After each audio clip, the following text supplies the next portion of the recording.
Oi, gente! Hoje a gente vai começar de uma forma diferente com o DJ que tá aqui dessa produção gigantesca que me acompanha tocando uma música que eu amava. Lá vai!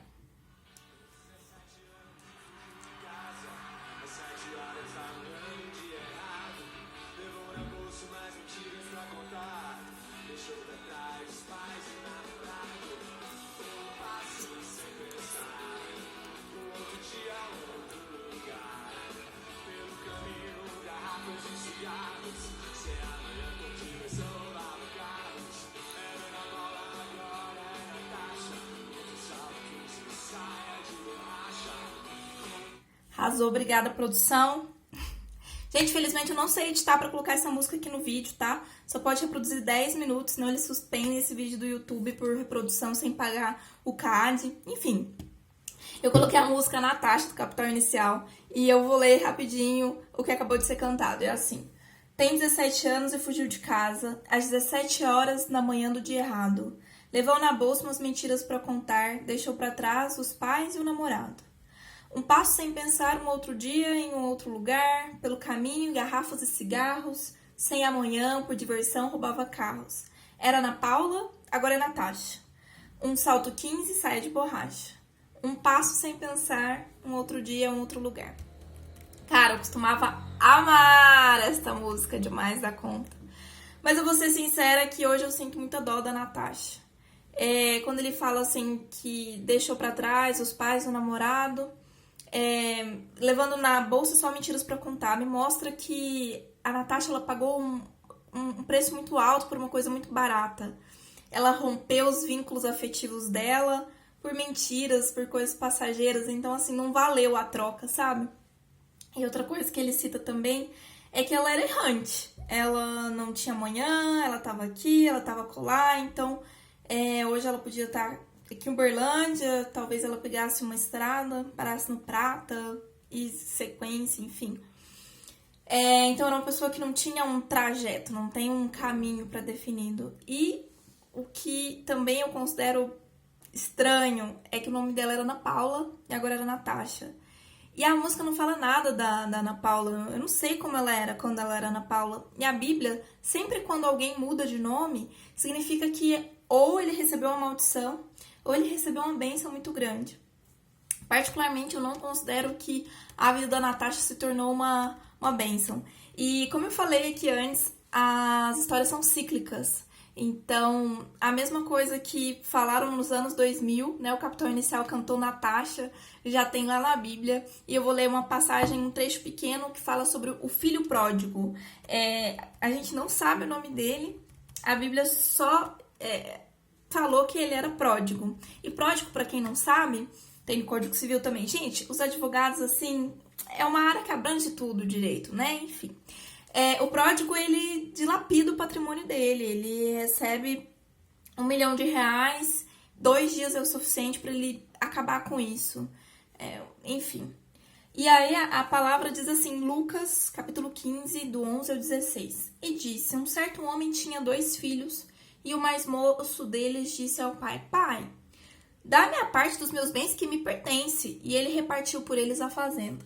Poucos dias depois, o filho mais novo, ajuntando tudo, partiu por uma terra longínqua, e ali desperdiçou os seus bens, vivendo dissolutamente. E havendo ele gastado tudo, houve naquela terra uma grande fome e começou a padecer necessidades. E chegou a um dos cidadãos daquela terra, o qual mandou para os seus campos o apacentar porcos, e desejava encher o estômago com as bolotas que os porcos comiam, e ninguém lhe dava nada. Cara, outro guri errante. Ele pegou o que ele tinha, uma herança, ele antecipou a herança dele, uma herança de pai vivo, e foi viver a vida, e gastou tudo, e ele terminou comendo comida de porco, lavagem, enfim. Eu fiz uma enquete lá no meu Instagram, e o que mais foi votado era para eu falar sobre morar sozinha e longe da família. Então eu quero trazer 4 ensinamentos a respeito do que eu aprendi nesse tempo. E já faz mais de 2 anos, quase 2 anos e meio que eu moro sozinha, a uma distância de mais ou menos uns 700 e bola, quase 800 quilômetros. Então assim, é uma distância razoável. E eu quero falar sobre 4 coisas para não ser Natasha e não ser filho pródigo, porque particularmente eu acho muito triste ser qualquer uma dessas coisas. E também é bacana eu estabelecer os parâmetros que balizaram a minha vida quando eu saí de casa. Eu já tinha 26 anos, eu saí solteira da minha casa e com sustento próprio. Então, talvez possa ser um pouco diferente a realidade para você que saiu para estudar, que é sustentado pelos pais, ou que é mais novinho, ou que saiu casado. Enfim, são N variáveis da vida. O nome disso é vida real. E eu vou transmitir o que eu aprendi, né, com base na minha experiência. A primeira coisa é ter um propósito de Deus. Cara, quando você vai morar sozinha, que você entende que você vai ter que comprar do pão ao papel higiênico e que você não tem amigo e que talvez você não tenha dinheiro para pagar todas as contas, todas as coisas que você tinha na casa dos seus pais. Por exemplo, eu fiquei 6 meses sem internet. Quando eu mudei pra cá, eu fui ter televisão 1 ano depois. Assim, TV não fazia falta, mas, cara, a internet faz muita falta. E assim, era coisa que eu não fazia conta na casa dos meus pais, graças a Deus não falta nada lá. Ninguém é rico rasgando dinheiro, mas também eu nunca padeci fome. E nem coisas tipo internet e XPTO, nunca me faltou. Então, é preciso ter em mente o porquê de você fez isso. Ter em mente que foi Deus que te chamou pra você resistir, cara. Naquele momento que você chorar e não tem ninguém e você fica em posição fetal, assim, e Deus, né? O Senhor me esqueceu, o Senhor não tá me escutando.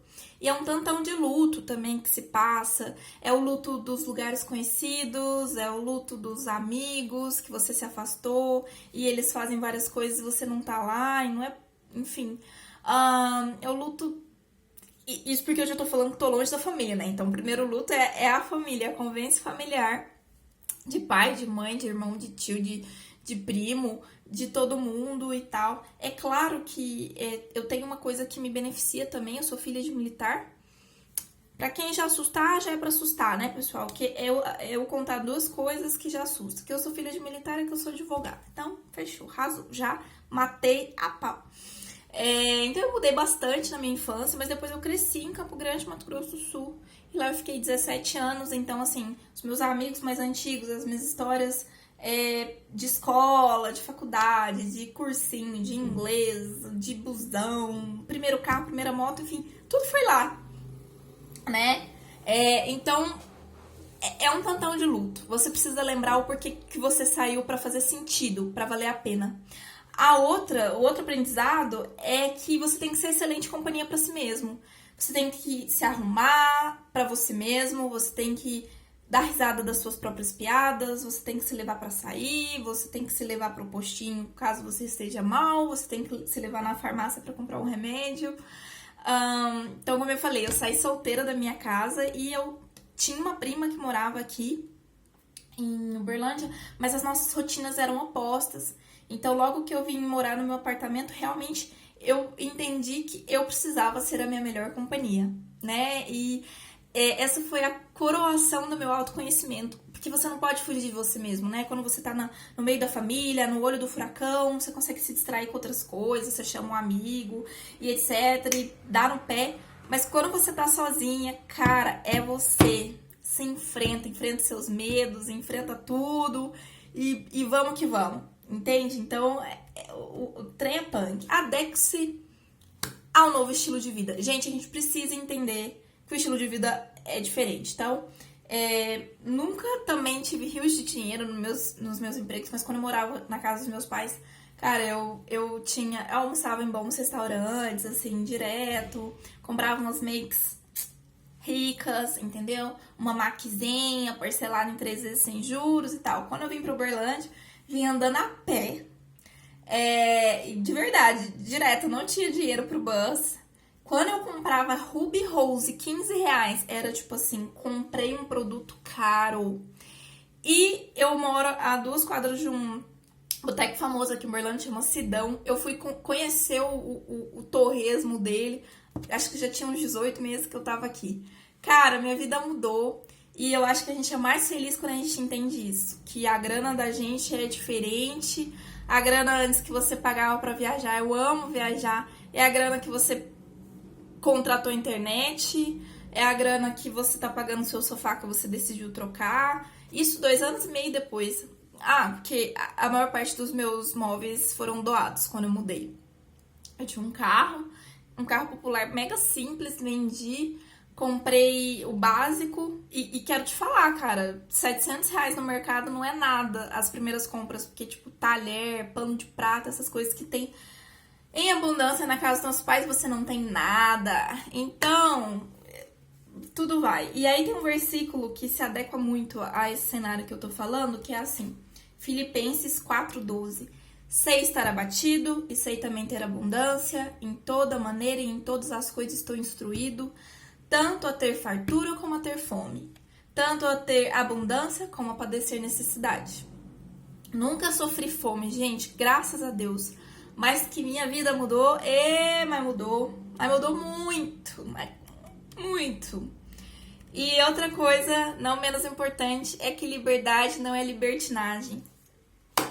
Gente, quem inventou esse ditado tá banguela, se é que já não tá morto. De repente você tem uma liberdade tão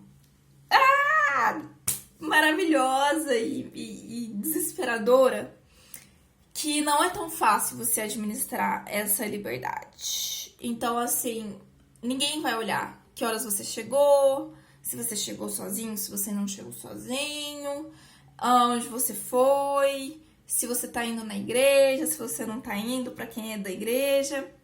E eu só quero deixar um recadinho, tá, meus bens? Tudo que a gente faz tem consequência.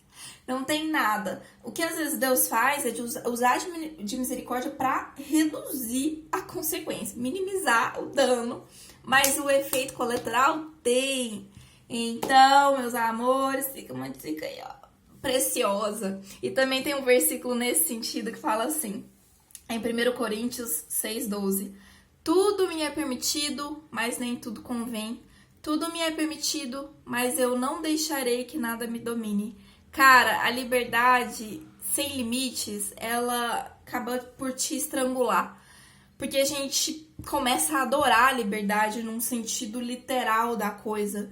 Começa a colocar a liberdade num patamar, assim. E aí você... Cara, eu não sei te explicar. É igual viver de pipoca.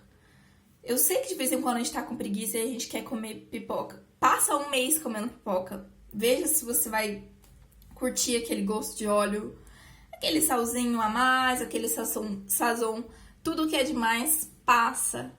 E é isso. Então, espero que tenha contribuído com alguma coisa. Eu coloquei mais outros temas lá, outros 3 temas que foram razoavelmente votados. Achei massa, gente, 50 pessoas votaram. Depois eu abri uma caixinha de perguntas e só uma amiga me respondeu. E eu segui esse vídeo de acordo com o que ela me perguntou. Que ela me perguntou quais eram os maiores aprendizados, qual a grande lição. Então são muitas lições, gente. Muitas lições. Do tipo, se o sifão não estiver com uma voltinha, vai voltar uma carniça de esgoto na sua casa. Eu listei 4, que eu acho que são lições macro. Se você estiver prestes a morar sozinho, se você já mora sozinho, se você sonha com isso, sonhe mesmo, ore muito e faça isso no tempo certo. Exige uma saúde mental razoavelmente boa, gente. Não vou mentir pra vocês. Mas é delicioso. Eu amo. Falar, você não sente mal de comer sozinha? Não. Você não sente mal de ir no cinema sozinha? Não, meu anjo. Eu gosto de chorar sozinha sem ser questionada, sem ser julgada, sem ser abatida por comentários. Um mega beijo. Fica ligado, gente, porque agora eu tô bombando nos vídeos. Cada semana é um ou não. Vamos ver aí o que vem pela frente. Beijo, tchau. A louca.